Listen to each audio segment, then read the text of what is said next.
ഇന്ന് നാട്ടടുക്കളയിൽ കൊരട്ടപ്പച്ചടിയാണ് തയ്യാറാക്കുന്നത്. ഇത് നാട്ടുമാങ്ങയാണ് പഴുത്തത്. ഇത് ഞാനൊരു 6 എടുത്തിട്ടുണ്ട്. ഇത് വെച്ചിട്ട് എങ്ങനെയാണ് തയ്യാറാക്കുന്നത് നോക്കാം. ഇതിങ്ങനെ ചെത്തി കൊടുക്കുക. എന്നിട്ട് ഇതേപോലെ കീറി വെച്ച് കൊടുക്കുക. ഒരു പാത്രത്തിലേക്ക് മാറ്റാം. ഇതിൻ്റെ ചേന കളയണം. ഇതായിട്ടുണ്ട്. ഇനി നമുക്കിതിലേക്ക് കുറച്ച് ഉപ്പ് ചേർത്ത് കൊടുക്കാം. ഇനി ഇതിൻ്റെ തോല് നമുക്ക് എടുത്ത് കളയണം.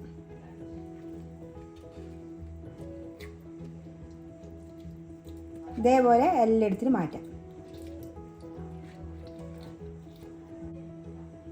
ഇതിൻ്റെ തോലെല്ലാം എടുത്ത് മാറ്റിയിട്ടുണ്ട്. ഇത് ഉപ്പും കൂട്ടി നമ്മൾ കയ്യിനെ കൊണ്ട് നല്ലോണം ഒന്ന് ഞെരടി എടുക്കണം. ഇനി ഞാൻ ഇതിൻ്റെ അകത്ത് കുറച്ച് വെള്ളം ഒഴിക്കുന്നുണ്ട്. ഇത് നമ്മൾ കയ്യിനെ കൊണ്ട് തന്നെ ഞെരടണം, എന്നാലേ ടേസ്റ്റ് ഉണ്ടാവുള്ളൂ. ഇനി നമുക്ക് ഇതിൻ്റെ നീര് ഇതിലേക്ക് തന്നെ ഒഴിച്ചു കൊടുക്കാം. തോലിടൂല ഇതിൻ്റെ അകത്ത്. തോല് നമുക്ക് ഈമ്പി തിന്നാം, നല്ല ടേസ്റ്റ് ആയിരിക്കും. ഇനി ഇതിൻ്റെ അകത്ത് വേണ്ടത് കുറച്ച് മുളക് പൊടി വേണം. ഒരു പച്ചമുളക് എടുത്തിട്ടുണ്ട്, കുറച്ച് തേങ്ങ എടുത്തിട്ടുണ്ട്. ഇനി പച്ചമുളക് ഇതിൻ്റെ അകത്ത് നമുക്ക് മുറിച്ചിട്ടിടാം. ഇതേപോലെ വട്ടത്തിൽ മുറിച്ചിട്ടിടാം.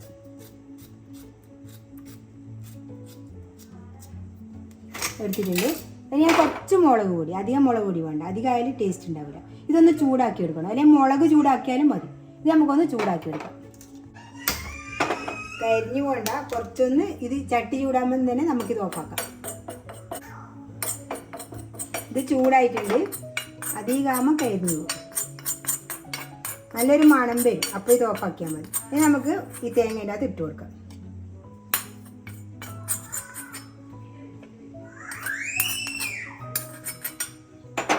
ഇനി ഇത് നന്നായി അരച്ചെടുക്കാം. ഇതിലേക്ക് 1 സ്പൂണ് കടുക് ഇട്ട് കൊടുക്കുന്നുണ്ട്. ഇതൊന്ന് ചെറുങ്ങനെ ഒന്ന് അരക്കുക കൊണ്ട് ഒരു തിരിക്കൽ തിരിച്ചു കൊടുത്താൽ മതി. ഇത് അരച്ചിട്ട് വരട്ടെ. അരച്ചിട്ടായിട്ടുണ്ട്. ഇനി നമുക്ക് ഇതിൻ്റെ അകത്ത് ഇട്ട് കൊടുക്കാം. ഇതൊന്ന് നല്ലോണം കൈ കൊണ്ട് ഞെടിയാൽ നല്ല ടേസ്റ്റ് ആയിരിക്കും. ഇതിൻ്റെ സത്തെല്ലാം ഇതിൻ്റെ അകത്തേക്ക് വരണം. ഇനി നമുക്ക് ഈ അരച്ചത് ഇതിൻ്റെ അകത്ത് കലക്കി കൊടുക്കാം.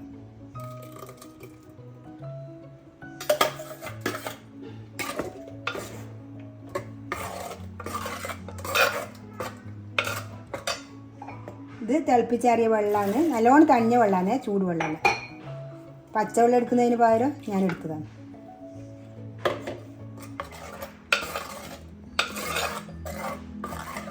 നമുക്കിത് എത്ര വെള്ളം വേണോ, എന്നാലും വെള്ളമായി പോകാനും പാടില്ല.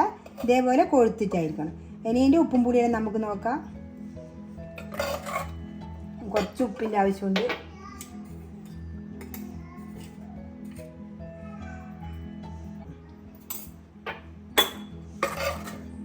ഇത് റെഡി ആയിട്ടുണ്ട്. ഇനി നമുക്കിത് വറുത്തിട്ട് കൊടുക്കാം. അതിനൊരു ചട്ടി ഞാൻ ചൂടാകാൻ വെച്ചിട്ടുണ്ട്. ഇതിലേക്ക് കുറച്ച് എണ്ണ ഒഴിച്ചു കൊടുക്കാം. എണ്ണ ചൂടായിട്ടുണ്ട്. ഇതിലേക്ക് കുറച്ച് കടുക് ഇട്ട് കൊടുക്കാം. ഇനി ഇതിലേക്ക് ഒരു വറ്റൽ മുളക് മുറിച്ച് കൊടുക്കാം.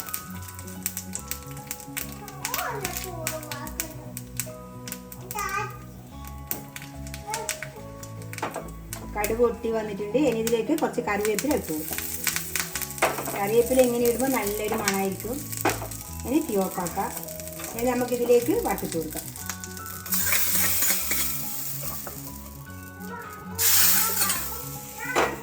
അങ്ങനെ നമ്മളെ കൊരട്ടപ്പച്ചടി റെഡി ആയിട്ടുണ്ട്. ഇത് മാത്രം മതി നമുക്ക് ചോറ് തിന്നാൻ. നല്ല ടേസ്റ്റായി. ഇതേപോലെ ഉണ്ടാക്കിയാൽ മാങ്ങ കിട്ടുമ്പോൾ ഇതേപോലെ ഒന്ന് ഉണ്ടാക്കി വെക്കുക. എൻ്റെ വീഡിയോ ഇഷ്ടപ്പെട്ടെങ്കിൽ ലൈക്ക് ചെയ്യുക, ഷെയർ ചെയ്യുക, സബ്സ്ക്രൈബ് ചെയ്യുക. നല്ല ടേസ്റ്റായത്. നല്ല എന്തെങ്കിലും കുറവുണ്ടോ? നല്ല മാങ്ങ. എന്നുവെച്ചാൽ അത്യാവശ്യം പുളിയും ഉണ്ട്, അത്യാവശ്യം മധുരവും ഉണ്ട്. ഇത് മാത്രം മതി. നല്ല ടേസ്റ്റാണ്.